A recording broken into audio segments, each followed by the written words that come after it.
Good evening, believers. How are you doing today? This is Love Coach Tasha coming to you today for the Healing Hour Live. Now, if you've never been with me before, you've never been to my live, you don't know what it is that I do. I am a love coach for women who want to stay and reconcile after the trauma of infidelity. I know people will tell you that that's a bad idea. I know people will tell you that it cannot be done. However, I have done it. I know how to do it. I know the path out of the woods, and I want to teach it to you. So I am here right now on the healing path, teaching you about the healing path on the Healing Hour Live. Now, hopefully, anybody that is coming in right now, please make sure you comment, talk to me, give me likes, give me love, let the algorithm know that you enjoy me. And if you are catching this on the replay, hashtag replay, feel free to put your comments, put your questions in. I will answer you if I see your comment. Okay, so it does not matter if you're catching me now while I'm live or on the replay. It does not matter. I will still answer your questions. All right. Glad that you are here with me today. I see people rolling in. Hello, hello. All right, now. So, what I do is I teach you all about how to overcome the traumatic effects of this type of trauma. Okay. And it is a trauma. Let's not get that confused for even a moment. This is a trauma you are dealing with. So, in order to be able to deal with it, you got to treat it like a trauma. That is exactly what we are going to do. And the things that I teach you in the first half of this live are all the things that you can do on a regular basis. These are the things that I want you to do on a regular basis that are going to help you on a day to day level. Okay. There are big things to be done as far as your healing, of course, but there are also small things, areas where you just need to take care of yourself a little bit extra so that your body and your brain know that you are safe and it is all right for you to calm down. For it's all right for you to get close again. It's all right for the relationship to go ahead and open up again. Okay. So we need to do the things that will teach our bodies and our brains that we're not in any danger anymore. This was a bad thing. This was a terrible thing to have happen to you. However, if you believe in this person and you don't think that it's going to happen again and you want to stay, you're going to have to bring that trauma level down in order to be able to do that. All right. So I am here to tell you all about that. Every single thing I know that will work if you do it on a regular basis to help you get through this trauma. All right. First thing, I see you over there, Rose Watson coaching. Hey, girl. Now, the first thing that we are always going to talk about every time we get together is that I want you to do your deep breathing. Have you been doing your deep breathing? I need you to do this, okay? I need you to stop making excuses for it. I need you to jump on that today. If you are having any trouble, if it is difficult for you to open up again, if you are having the thoughts and they won't leave you alone, it works for all of the symptoms of this trauma. Okay. So we've got to start doing that. We've got to start doing the opposite of what our bodies do when we're in fight or flight mode. Our bodies, when we are in fight or flight mode, we sip the air. We very shallowly inhale and very barely exhale. When we are doing our deep breathing, we are doing the exact opposite of that breathing. So we are teaching our body that, hey, I know our little amygdala, our little animal brain said that there might be a danger here, but the conscious mind, I'm looking around, I'm telling you there is no danger here. You can calm down. All right. And then we're going to bring that level of anxiety down every day. We're not going to keep it way up in the sky to a point where we can't handle it. So we've got to do our deep breathing in order to bring that down. Okay. So what I do is 4-7-8 breathing. Now you can do whatever breathing pattern you would like. 5-5-5, 8-7-6. I don't care what you do as long as you do it. All right. 5 times, 5 times a day. I need you to get on that. I need you to commit to that. Put it in your phone. Give yourself some warning, some alarms that go off in your phone to let you know to do your deep breathing regularly so that your body gets used to calming down, being a little less anxious than you were as this trauma has unfolded. All right. But I do 4-7-8 breathing. What we do is we blow out, and you want to make the noise when you blow out. You want to make that noise so you can trigger your brain that, oh, she makes that noise when everything is okay and she's calming down. So then your body will follow along with that. All right. Then you're going to inhale for a count of 4. We're going to hold that breath for a count of 7. And then we're going to blow out like we're blowing out a whole cake full of birthday candles for a count of 8.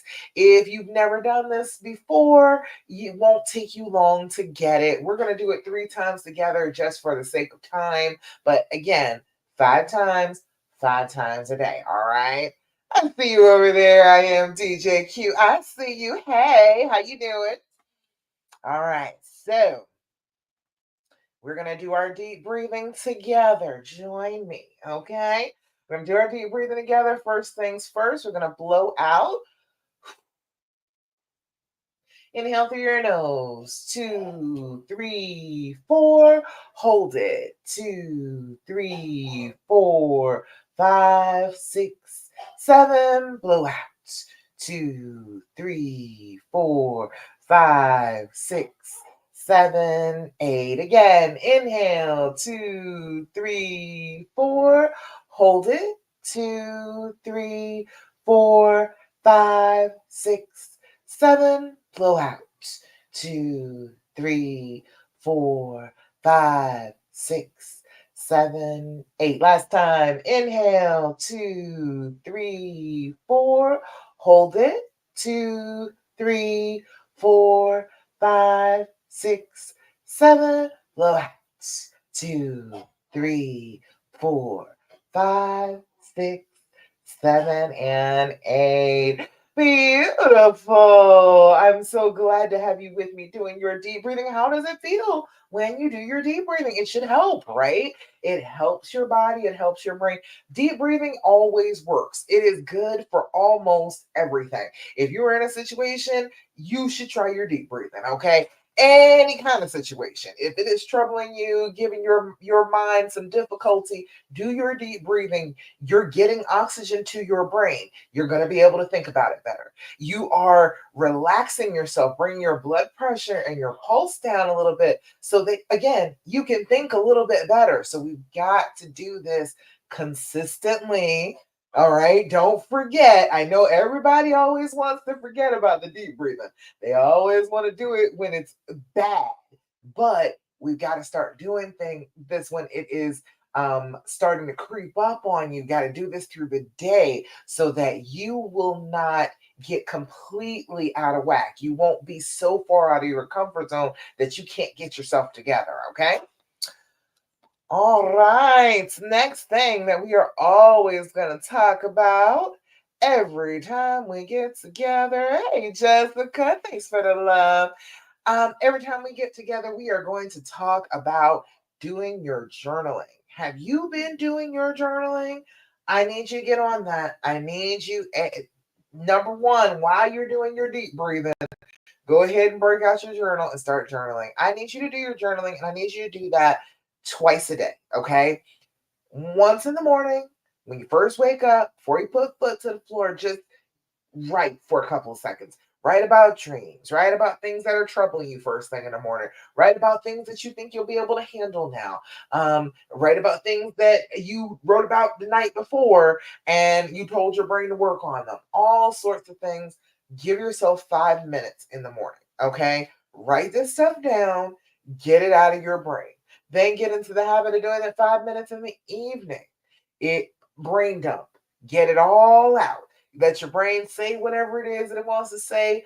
5 minutes scribbling along, okay? Once you have that routine down, you can start to train your brain that, hey, look, we don't have to deal with all the emotions and all the questions and all that stuff all day long. I am going to journal tonight before I go to bed. It is guaranteed you are going to be able to get all of this out then, brain. Just give me until then. All right. You'll be able to tell your brain to do that, and then it will. It will shut the hell up for the most part. You can remind it, be like, wait, wait, wait. No, no, no. We're not talking about that now. We're talking about that at journal time. But it will give you a little bit of leeway throughout the day. Your brain won't be pressing you all day long about the trauma. All right. So we need to do a couple things when we're journaling. You need to do your date, time, level of anxiety, okay?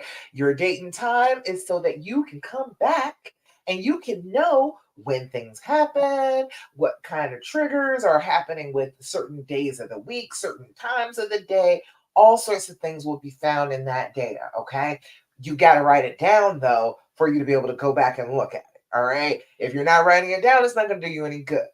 All right. And again, we're trying to get our brain to say, okay, I am going to write everything down in here. So then you have it all. You have all of the thoughts, you have all of the questions, you have all of the conversations that you've had, all of the times that he said sorry, all the times that he has apologized and told you how much he loves you and how much this did not mean. You'll have it written down. All right. Write it all down. All right. Then we have our level of anxiety. Level of anxiety, 0 to 10. All right. 0 is no anxiety whatsoever. You are well, all is well with the world. That's a beautiful place to be. Write that down. All right. Then there is a 10. A 10 is a complete loss of control. 10 is I'll rip my hair out, tear my clothes off, run screaming down the street naked. That is a 10. You are probably not writing in your journal if you are a 10. Okay. Come back later on and say, oh, I was a 10 earlier, but don't say that you're a 10 at the moment that you're writing because that is way more elevated than being able to sit down and write in a journal. Okay. So let's get that straight. So now we have a fence around these feelings. Now we know that the feelings can only get 10 big. That's as big as they can go. They cannot eat us. All right. We can't make them so big that they're Godzilla and they can just chop us up. Okay. It can only be so big. And that is a wonderful place to be because then we know exactly where we are on the spectrum, how upset we are versus how upset we were. Okay. All right. So write that stuff down. Doesn't matter what you use. Let's see what journal I got down here in arm's reach. This one, look at that. That's a pretty one. Look at that. Oh, it's got the gold foil on it. Just a plain paper diaries, just lined. It does not matter what you use as long as you'll use it. Get something that attracts you, okay? So get something that is pretty enough that you want to actually write in it. Get a pen that you love to write with and have that be a special thing that you get to do during the day. Sit down with your journal, give yourself that self-care time, okay? All right, y'all. Next thing that I'm always going to tell you, make sure if you got questions, if something I'm saying in the moment doesn't make any sense to you, you're like, I don't know about that. That doesn't make any sense. Help me. Put it in the comments. I got you. I will answer all questions, okay? Next thing that I'm always going to talk to you about every time we get together is for you to start to develop an attitude of gratitude. I need you to be real focused on that, okay? As much as all these other things, these are the top things that if you're doing them on a regular basis, they're going to be helping you regardless of what he's doing, regardless of what's going on in your relationship with him. These things are going to help you and your feelings, okay? And that's what we need more than anything. It's nice when we can get him to help, okay? That's great and all. That's a wonderful thing. However, we ain't gonna worry about that too much starting off. We're gonna get where we can get on our own. Hey, Mandy, I see you, girl. Glad to see you on Facebook. All right, so attitude of gratitude. I need you to develop that as a practice every day to look for things that you are grateful for, okay?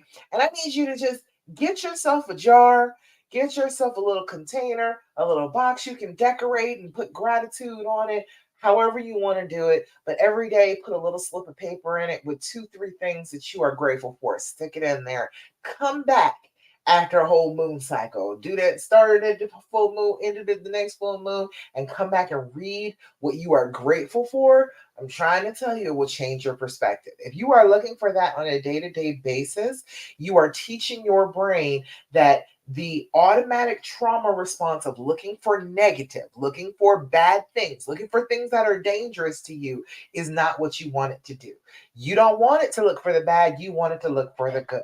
So if you train yourself every day to be looking for the good, looking for the things that you are just grateful for. Yesterday I was in the pool doing water aerobics, and I just was overcome with feeling grateful. The light from outside, a little sunlight was dappling down right where I was in the pool. I'm doing the workout. I'm feeling the burn. It was delightful in the moment that I could be just grateful that I was just experiencing that moment. If you start to look for it, your brain will start to help you. Okay, it will start to help you to look for those good things, to look for those things to be grateful for on a regular basis, even without you telling it to. So, if you consistently tell it for a while, it will pick up on that as a practice, and then you will start to be able to see those things without looking for them so hard. Okay. And then that helps with your relationship, because if you can see the positive now instead of just negative, it's a lot easier to get along with somebody. It's a lot easier to be in a relationship with somebody when you've got that understanding of the good in them more so than the bad. All right. All right. You all let me know. Got questions? I am here for you. Last thing that we always talk about every time we get together, and I really want you to listen to. I need you to stop asking all those questions. All right. I need you to stop. I know that your brain is itching to ask the questions. I know that everything in you screams that if I could have the answers to these questions, I could heal. I could feel better than if I just knew these answers. I'm here to tell you that is a trauma response. That is an automatic thing that your brain does, looking for as much information about the danger as it can possibly collect in order to protect you from the danger happening again. All right. So, your brain doing that, it is not trying to help you heal, it is lying to you. Every time it says, oh, yeah, you can heal if you just answer X, Y, and Z questions. Once you have those answers, you'll be better. It's lying to you. Okay. It's giving you any reason that you will accept to ask him all those questions. I just need you to cut it out. All right. And I want you to recognize that even like when you are feeling anxious and when you are feeling some kind of way, or you are still in the throes of the pain after this infidelity, you will start to ask innocent questions that will not end innocently. Okay. Let me say that for you one more time. When you are in the throes of this pain after the infidelity, you will start to ask these normal, innocent questions, and they will not end up innocent. You will lead your way around to a negative outcome. You will say something about accusing him, getting upset with him, getting angry with him. You will do that if you start on the path of asking a whole bunch of questions. So if you get to question number 2, okay, watch that, because it's real easy to get question 1, 2, bam, bam, bam, right behind each other. Okay, then you let yourself ask question 3, and your brain starts taking over. Okay, how can I manipulate this conversation and what I'm asking him to be able to find out this information about him, because this is a threat and I need to treat him as a threat. That's what your brain is doing. It's treating him as a threat. And if you want to be with him, you can't treat him like a threat. Okay. It's just not going to work out. That's why you'll keep your walls up and you won't ever trust him again, and you won't ever let yourself love again, because you'll be treating him like a threat. So you got to stop that. You got to cut that out. And the best way to do that is to not ask any questions at all. Okay. If you are still feeling kind of sensitive, and it's easy for you to start asking those questions, you're going to be in a place where you're going to start wandering off in your head, being upset with him over stuff that's going on in your head. Hey, Lori, I see you over there on Instagram. Hey, Jessica, I see you too. Hold up, got your questions? Hold on one second. All right, so you got to start asking all these questions. So I want you to stop all of them if you can possibly do it. Even how was your day? Okay.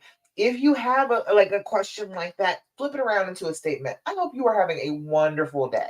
All right. Instead of how was your day? What's going on in your day? What are you doing? Instead of all that, try and flip it around so that it is a statement instead of a question. Just that interruption to your brain stops that flow of that trauma response. It interrupts it because it's a cycle. It'll just keep on going all by itself.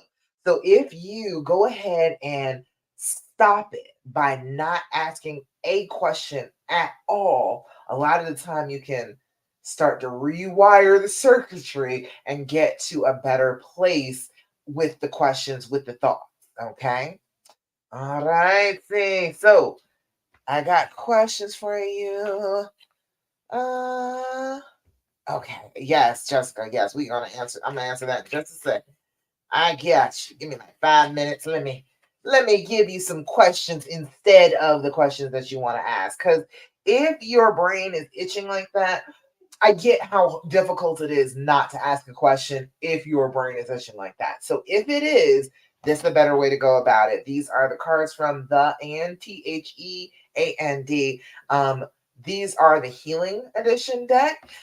Great questions in here. Instead of those harmful ones that you want to ask, we're going to ask ones that are a little bit more productive towards healing. Okay. So I'll give you a couple of these. And then just come right to you. Like that. This one is blank. It gives you a blank card. Or it's like 3 or 4 of them in here.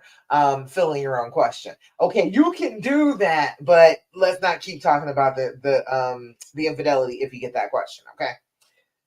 Next one says, when were you proudest of me?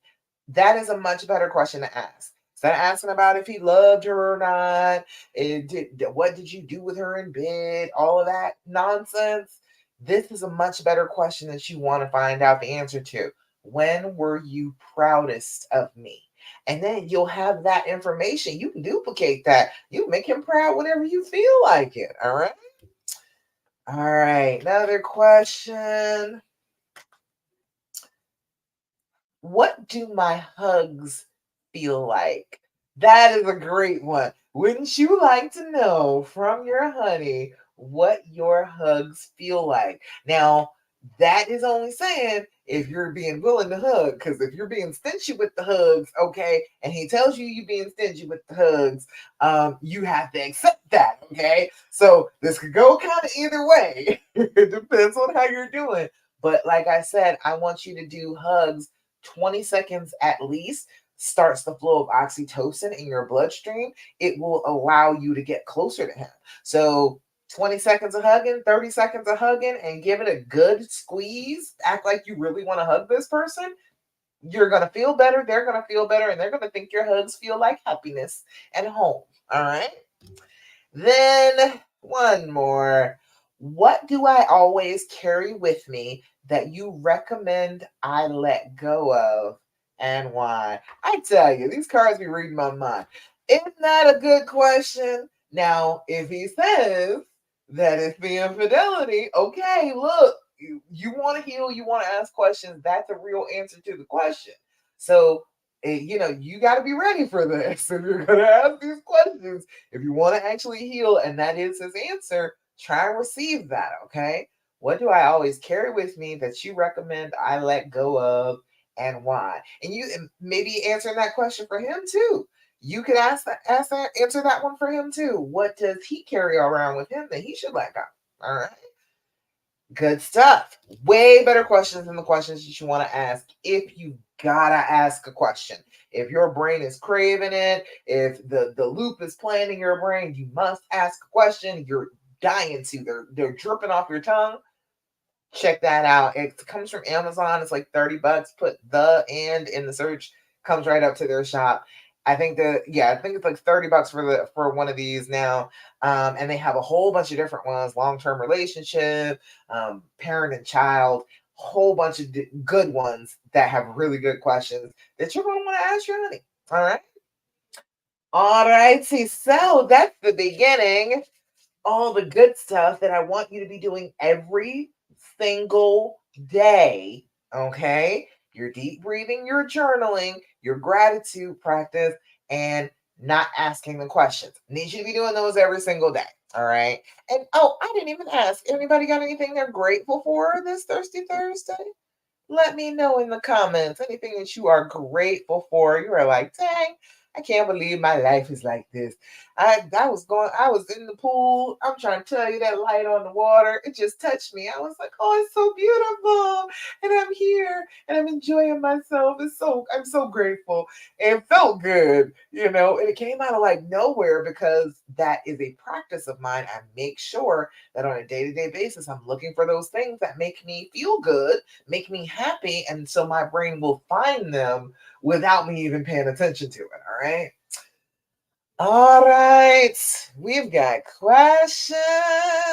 Ooh, I can't wait. Love to answer all your questions. That's what I am here for. I don't want you to be lost in this anymore. I don't want you to be stuck in this anymore.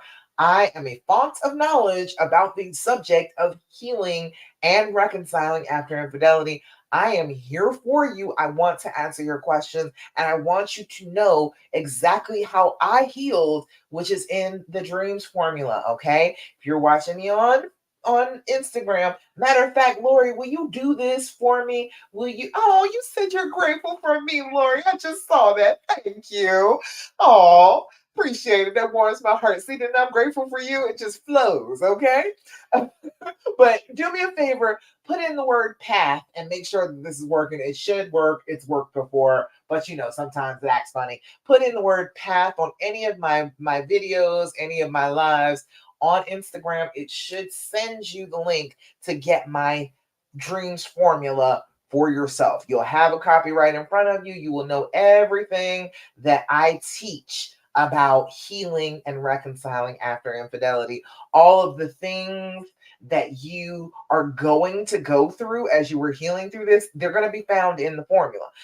Whatever is going on, how to rebuild trust, all of that stuff is included in the layout of the formula. So if you got the formula and you start to work with that, it's going to show you the answers to almost everything that you want to know. Okay.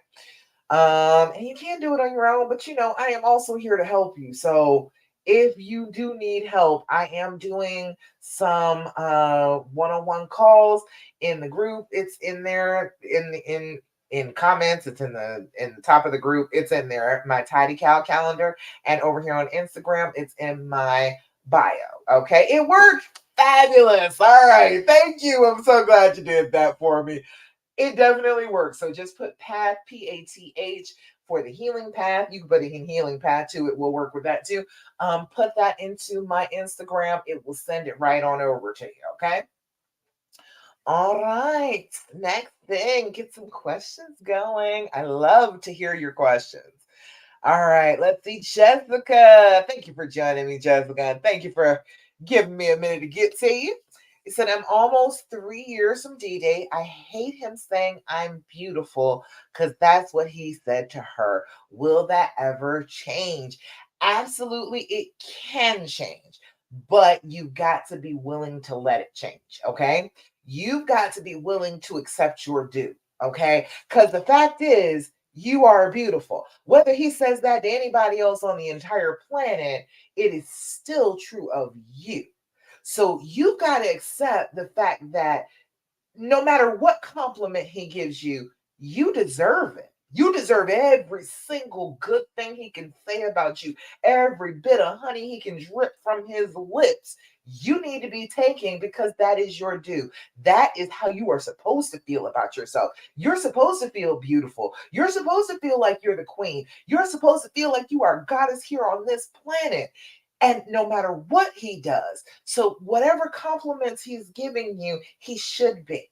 Okay, that's how that's gonna change for you if you start accepting the compliments. Because I'll tell you, That is a real problem with women, okay? With us in general. It's difficult for us to accept a compliment, isn't it?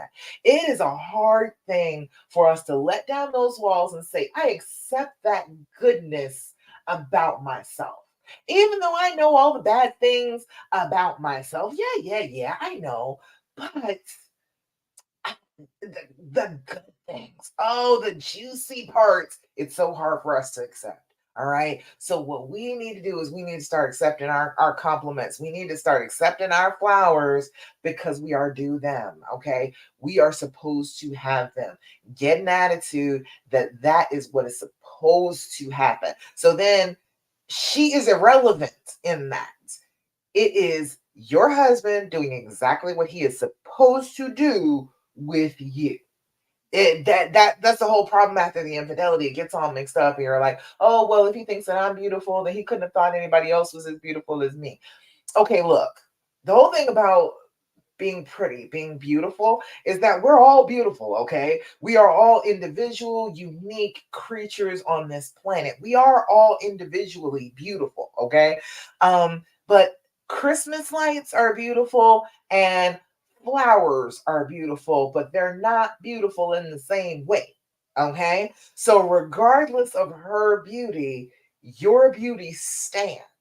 Your beauty is real. Your beauty should be reveled in. You should be able to enjoy compliments from somebody who loves you just because that is what you are supposed to have. Okay? Doesn't matter about them telling anybody else that. Doesn't matter at all because you definitely are beautiful. Okay? Lori said, yes, Jessica. Lori said, what I've learned is it's not about what my husband thinks, it's about what I feel about myself. Say that she's traveling the healing path. Lori's been working on the healing path. All right. She's trying to drop some jewels on y'all tonight to let you know that's what it's about. You got to see yourself as the main character here. You are not the queen to this king and you are just the side character. No. That's not what is happening here.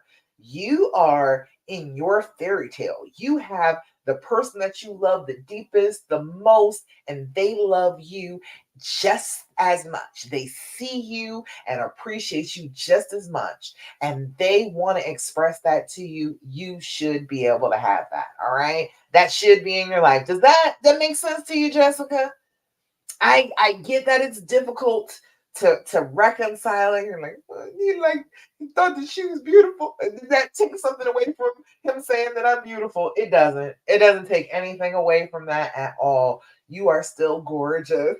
All right. Doesn't matter if somebody else is beautiful. That does not take away from you.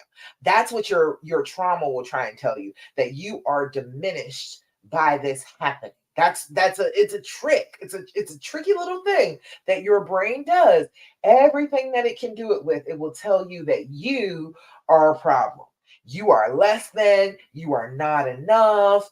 It will keep telling you that because the whole purpose of this traumatic response inside you is to make you back off, to make you smaller, to make you hide yourself away so that you don't get hurt anymore, which doesn't work in and of itself.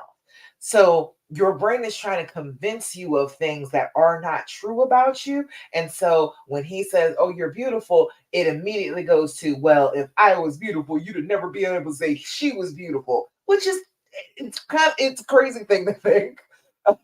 It's your brain trying so hard to make you small. Okay, you're so welcome, Jessica. I'm glad that makes sense to you. I don't want you to play small. I don't want you to feel small. You are the main character here. All right. This is your story. This is your fairy tale. This is your happy ending. Okay. You're the beautiful one. You are the fairest of them all. Okay. This is your story. All right.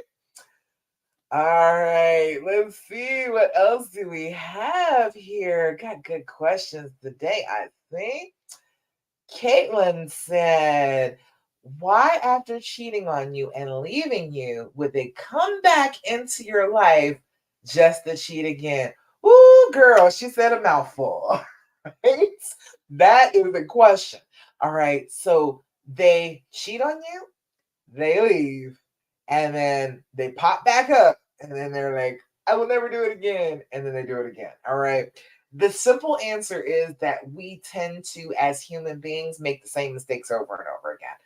It is part of who we are. So if he was in the throes of whatever pain made using another woman to like make himself feel better, whatever pain that was, he was in the midst of that pain, not really in his right mind, not acting in his best interest, because obviously not. All right. Bad state of mind. All right, that's where he is on the cheating net.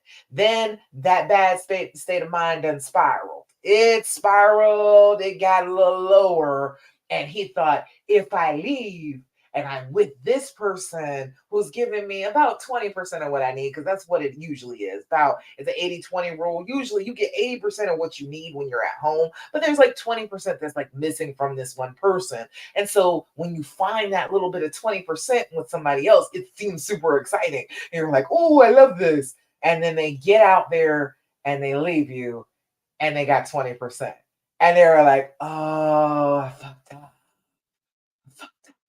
All right. Then they've got to come back and they've got to fix it. But the original thing, the problem in the first place that made him think that this was a good idea to begin with didn't get solved. It never got solved in the first place. We've got to figure out their why. We've got to figure out what is going on with them. I always say sick, sad, stupid. Okay. One of these reasons is the reason why he's doing this, because all three of those situations are situations where we're not in our right minds and we do things that are not the right thing, just trying to make ourselves feel better. Okay. First thing is sick. Sick is some kind of illness, physical, mental, something like that is going on within his body. Okay. This is not just, oh, he's just hallucinating. Okay. Which is also a physical thing. Okay. All right. Mental illnesses and stuff, that's still physical. That's still going on inside this physical body. All right. When we are ill, we are not at our best. My husband has bipolar disorder, and if he is not well, he does not sleep. And if you do not sleep for 3 days in a row, you are considered clinically psychotic. Okay. Simple things like missing a few nights of sleep can actually change your brain.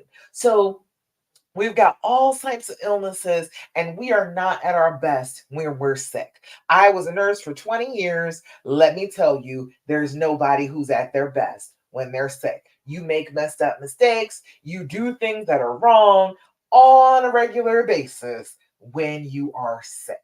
Okay? SSS, that's what I'm talking about. The three S. All right? These are the whys. Then we've got sad. Sad is some kind of loss, grief in some kind of way.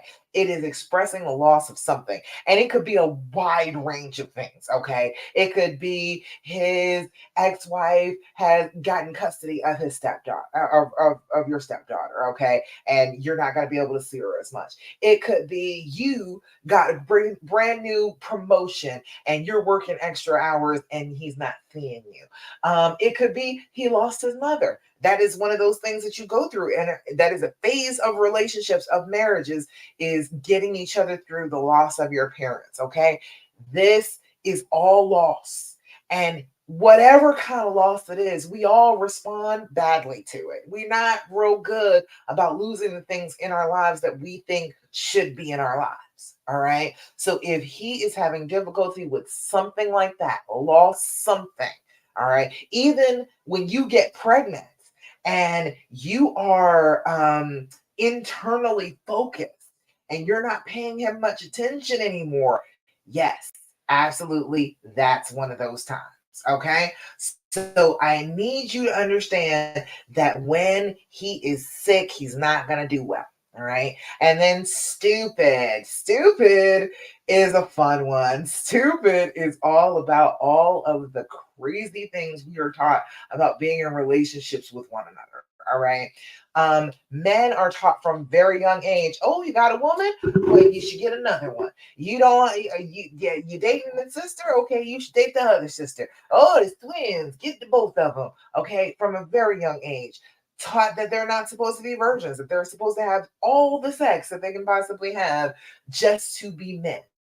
Okay, a lot of men are taught that only their worth, all of their worth is going to come from who they are having sex with, how much sex they're having, and how much money that they have.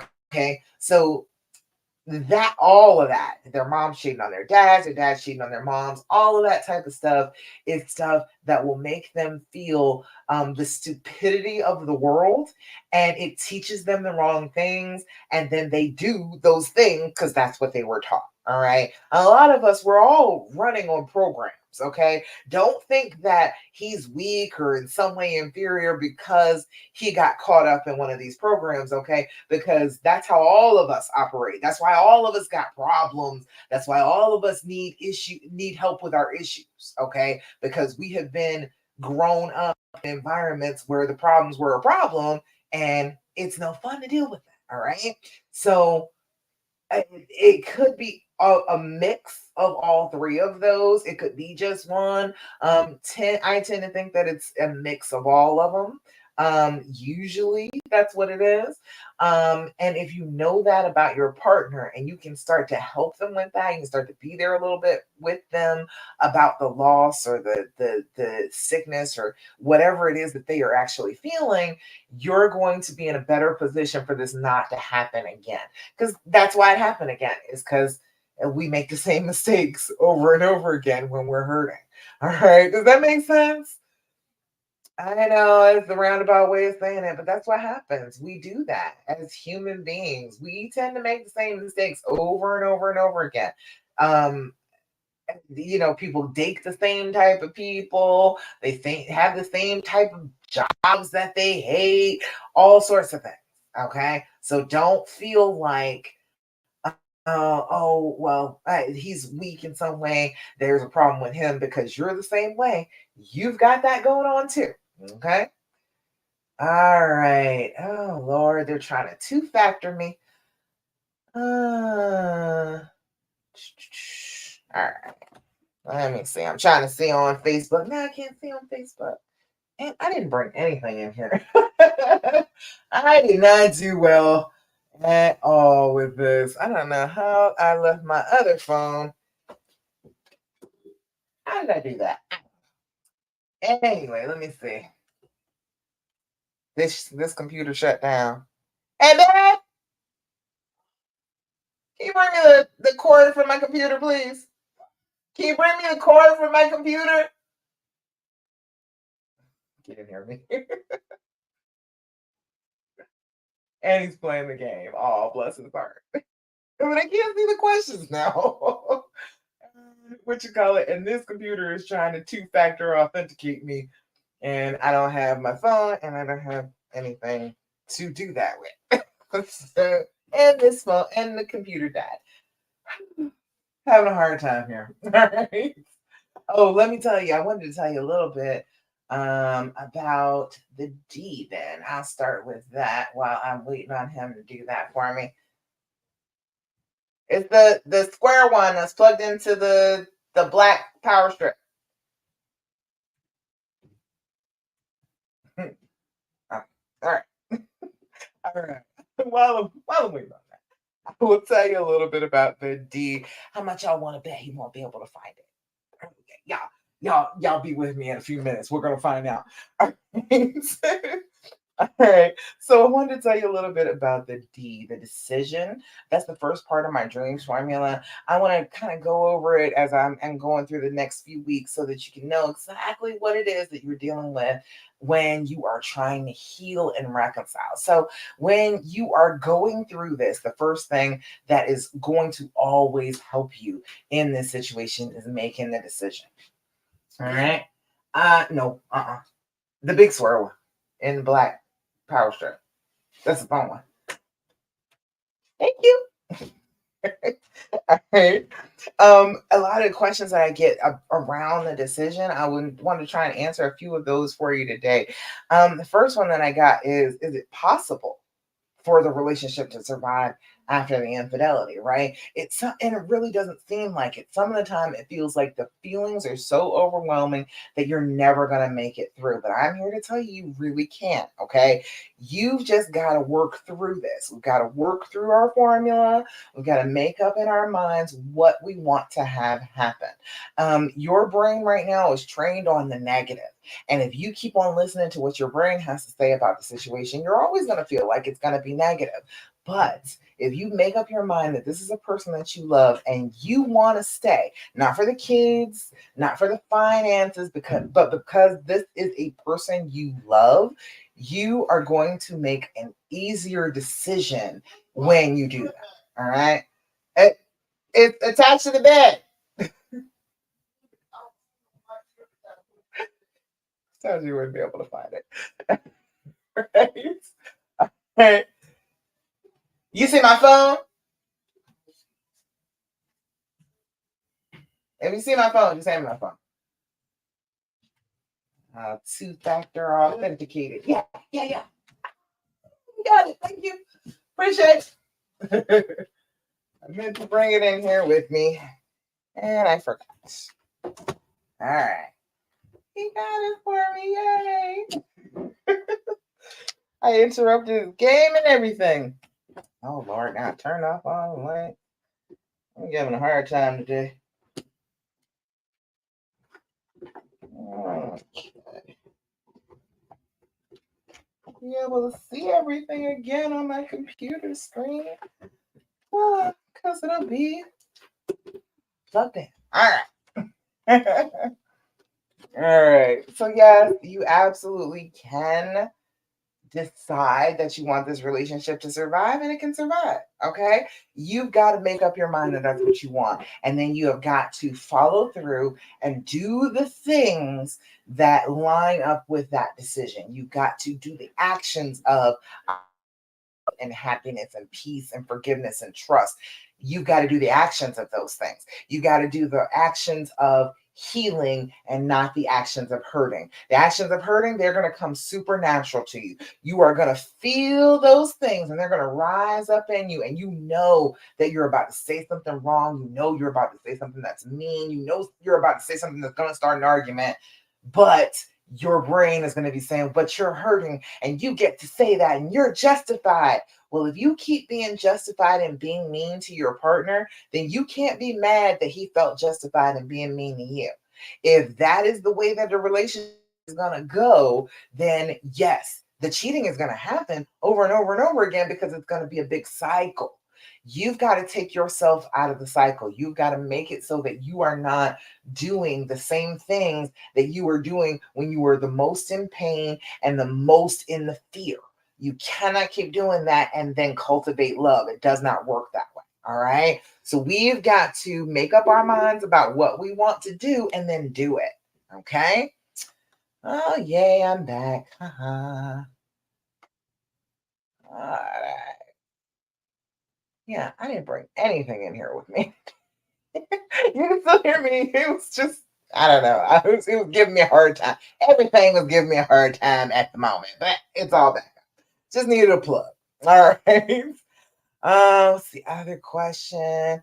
Okay, we talked about Caitlin's question.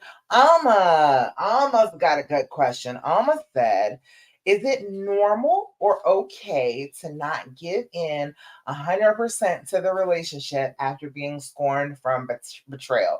I can't bring myself to trust slash love him as deeply as I used to. I totally feel you on this, Alma, and as far as the trust goes, okay, I don't want you to trust anybody 100%. I think that that's ridiculousness. I think that the idea that we were supposed to trust him 100% is lunacy. Okay, why would you do that? Do you trust yourself 100%? Do you 100? You know for 100% sure that you're gonna do exactly the things that you need yourself to do? Is that where you're at? Because I'm not there. Okay, I'm gonna tell you truthfully and honestly, I am not at the place where I trust myself 100 whole percent. So I don't want you to feel like that should be the standard. Okay, I feel like we should be grading this, okay? Grading this, figuring this out in a logical way. All right. If you've got about 80%, hell, 70% trust in somebody, I think that's actually a pretty good number, okay? In the regular scale, that'd be about a C, okay? You're not failing, you're average, you're hanging in there with the trust, okay? And if you go back, all right, this is something that we actually do in the trust issues challenge, but if you go back and you think about all of the areas that you could trust him being faithful, yes, that's one area, and not lying, that's another area, yes, but there are a whole bunch of other areas where you can trust somebody.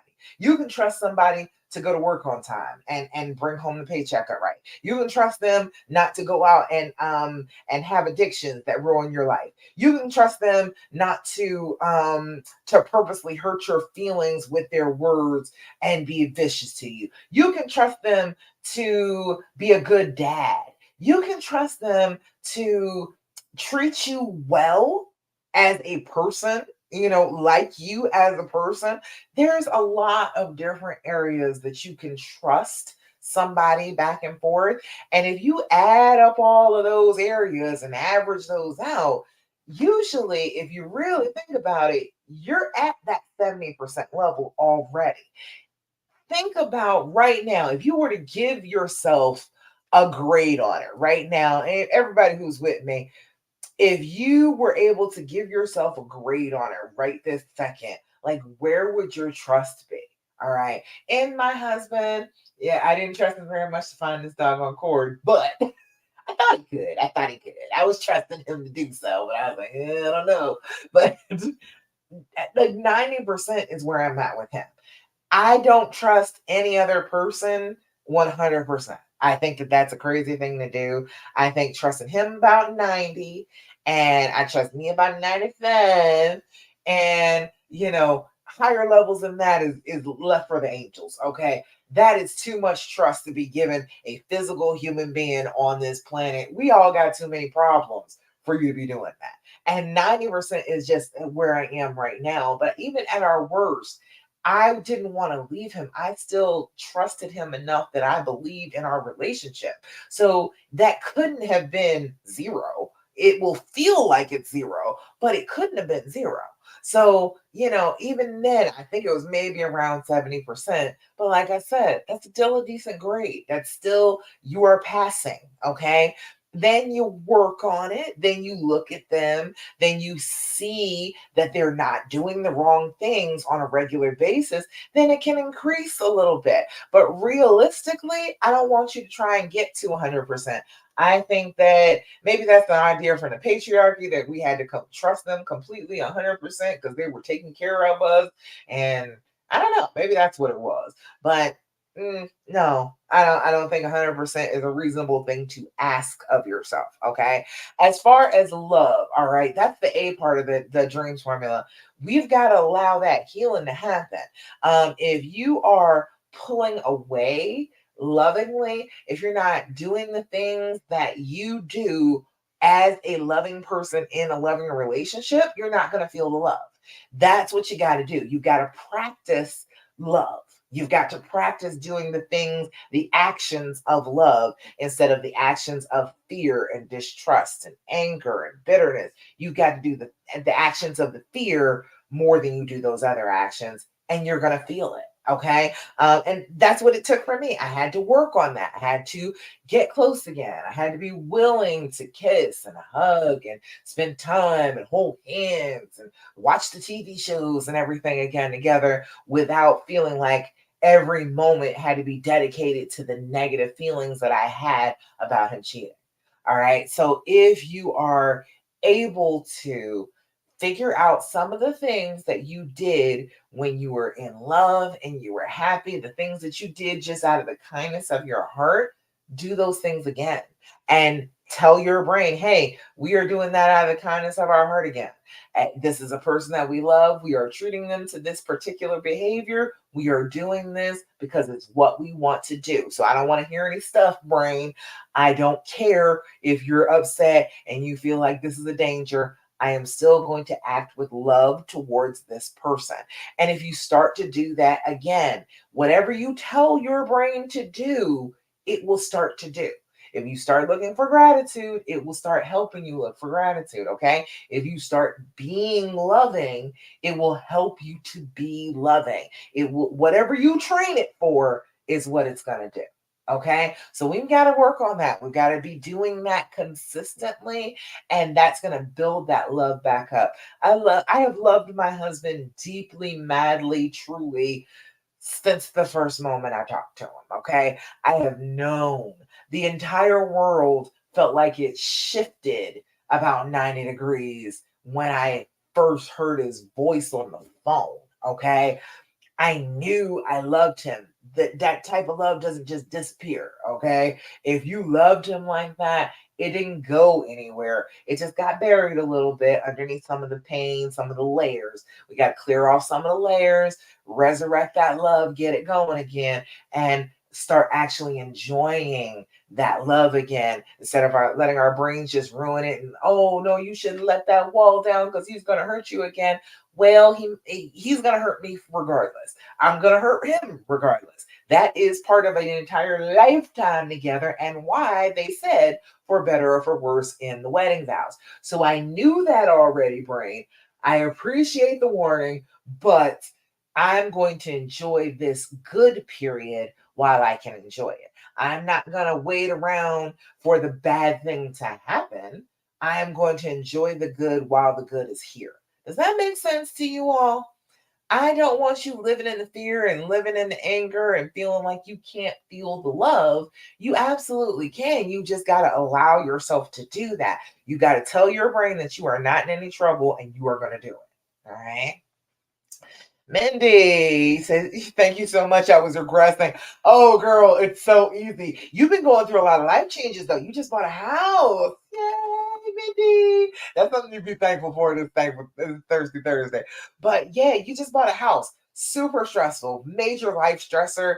And it will start to regress you in some of your trauma healing because it's a traumatic experience. Even though it's a good thing, even though it's a happy, happy thing, the whole process of buying a house is a traumatic event. It's a major life stressor. It will stress you right out. And so all the other healing that you do that's around that will start to suffer a little bit because you are struggling with dealing with that major life stressor and getting past that part. So, yeah, especially once everybody's all in the house, we're all moved in and everything is working, it's real easy to regress. You start thinking about all these negative things, start thinking about, oh, well, I don't know if I really trust him or not. Do I really care? Do I really love him? All sorts of those questions will pop up if you've been dealing with a major life stressor. So, just keep that in mind. It's like you got to give yourself like a year to get back to normal after that. Like after those major things, after getting married is one. Having a baby is one. All right. Going on vacation is the major life stressor. Okay. It really is. When I was teaching, when I was working in a psychiatric facility, that was in my literature. That was in part of what I was teaching to these clients is that even a vacation, even a good thing, objectionably good, you really want to go on it, still a major life stressor. All right. Still could be traumatic to do. So you just got to understand that about a lot of the things that will happen in your life. They'll be a little stressful. It'll make you feel like your healing has regressed a little bit. You just do the things that you did when you first started healing and feeling good. Do those things again. That's all you got to do. All right, let's see. What's another question that I had about the why, about the decision to stay? How do you know if staying is the right decision? Um, I want you to know that if the love is the reason, you're making the right decision. Okay. Trying to stay for the kids does not work. It does not work because then you're resentful of the fact that you're staying. The kids can sense that you hate each other and they're trying to figure out why are we in this horrible situation together if you all don't like each other. Okay. If you are at that point and you just feel like, oh, the only reason that I would stay is for the kids, go ahead and start planning your exit. If it's only for the finances, All right. I don't want you to just use somebody for finances. I don't want that to become the person that you become because this pain happened to you. That's not the person that you wanted to be. You didn't want to be the person that was only in this marriage for financial gain. That's not what you intended. So I don't want that to happen to you just because the trauma has happened to you of being cheated on. Okay. You got to make up your mind that you are staying because this is the person that you love, and to be without them would bring you almost as much pain as the pain that they've inflicted on you. Okay. And that's as simple as it can be. There really is no other good reason. There's no other good reason to stay other than you just love this person like that. If they're your lobster, if they're your soulmate, if they're the person that made the world shift for you, I trust that feeling. I trust that about you. If that is how you feel about this situation, I believe you. I think you're right. So go ahead and open yourself up to the love and let that be the reason why you stay. That's the only real decision that you need to make. Do I love this person enough to forgive them? Is this person that important to me? And if the answer is yes, you stay, you work it out, you get help, you call on me. Again, my calendar is over here on Instagram in my bio. It is in the top of the page over here on Love After Cheating. If you are having a hard time and you need some support, Mindy, if you're regressing, go ahead and get on my calendar. Click that link and get on my calendar and have a talk with me so that I can help you feel better. Okay, you're gonna feel better at the end of the conversation. It's 45 minutes. You're gonna talk to me. You're gonna do most of the talking, but by the end of that, you're going to feel better once you hear what I have to say. Once I've given you a little plan, a little strategy for the healing path, you'll feel better. You will feel a little lighter. You will feel like you can conquer this. Okay, so get on my calendar. What other questions? Is it common for women to stay after infidelity? Very much so. It's actually common for men to stay too. But I think that women tend to cheat for different reasons than men do. I think that, with men, a lot of the time it is trying to deal with their own emotions, trying to deal with like pain that they're in. But a lot of the time it doesn't have to do with the relationship. When women cheat, it tends to be about the relationship. They are not happy in the relationship.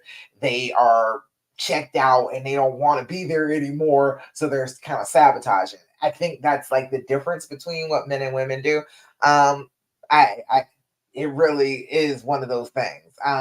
So people do stay all the time. I started off doing couples counseling, um, premarital counseling for couples. And, every time it would be this section where we're having trouble and we're arguing and we got problems. And I'm like, what is this all about? He cheated 4 years ago and I forgave him, or I thought I forgave him, but I haven't really ever forgotten about it or let it go. People stay all the time. They just won't tell you that they stay. I would be working with these people for weeks and then they finally say, okay, well, yeah, he cheated on me years ago. And I'm still having a hard time with trusting him after that. We could have been working on this weeks ago, girl. We could have done this. People won't tell you that that's what's really going on. And so you'll believe that you're the only one, that there's only you that decided to stay and reconcile after infidelity. Plenty of people do it. It's just that they don't have a clue how to do it. And so it doesn't go well. And then they don't want to tell that. Okay. And you said, I've been a lifesaver. Oh, thank you. I try. I want you all to have all this knowledge that I've had because I had to learn it the hard way.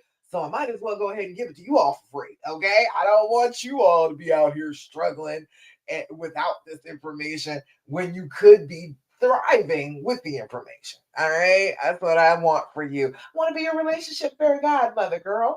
I want to wave my wand and have your relationship be way better than it was before and get you healed up, get you feeling like you can handle this. You have already handled this and you are the diva that you are. All right. All right, so y'all. Any other questions, comments, thoughts, complaints? Anybody else? Anything else you want to talk to me about? All right. So, last thing that I'm always going to tell you when we get together is I need you to do your affirmations. Have you been doing your affirmations on a regular? I need you to do that, okay? Again, we are fighting against the trauma response, all right? And I will tell you whatever you tell your brain is an affirmation. It does not matter if it's a bad thing or not, okay? If it's a bad thing and you keep repeating it, that's your affirmation, okay? That is what you are telling your brain you want it to believe. So we've got to decide what we want our affirmations to be good things and not bad things about ourselves. Like I said, your brain after this trauma will try everything to make you back away, be small, hide yourself away. And so it will tell you awful things about yourself that aren't true at all. So if you do your affirmations, you are constantly combating that reaction, and your brain can't keep telling you awful things about you that you have to believe. You already have a record of your own self saying to your own self that you are wonderful, that you are beautiful, that you are talented, that you are the best woman, the best wife, the best mother on this planet. If you have that record in your brain, it's harder for your brain to say how terrible you are. Okay. So I'll give you one of these affirmations again. $5, Five Below. Yeah, a whole deck of affirmations. It is not hard. Hell, Chat GPT. I love it. I love talking to the AI. It gives me all types of information. You can use that too if you want to get some good affirmations, but you need to do an affirmation every day. Okay. Look yourself in the eye.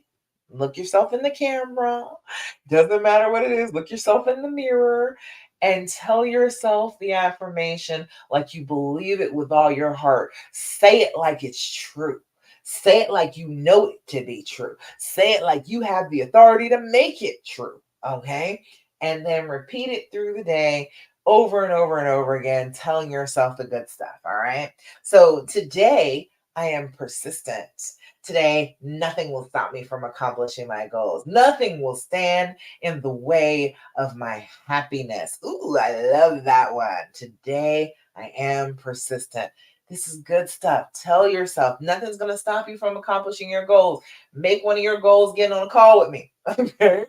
Go to the calendar and my bio or in the top of the Facebook group, and nothing will stand in the way of my happiness. Hey, there is nothing between us but space and opportunity, girl. There is nothing stopping you from being happier after this trauma except the willingness to come on and get some support from me. Okay. I'm here for you. I want to do it. Mindy said I'm a lifesaver. Okay. I'm out here saving lives with this information. Come on and work with me. I am persistent as well. I want you to work with me. I want you to get to a place where you feel like you are on stable ground. You have everything you need to be successful in this relationship. Okay. All right, y'all. I think that's about it. Thank you so much for joining me for the Healing Hour Live. Now, I need you to remember the things that I told you to do, okay? Do your deep breathing, do your journaling, get a gratitude practice going, stop asking all those questions, and do your affirmation. Those 5 things, do those every day. You're going to start to feel better. You won't need him to help your mood, to help your emotions if you are doing those things on a consistent basis.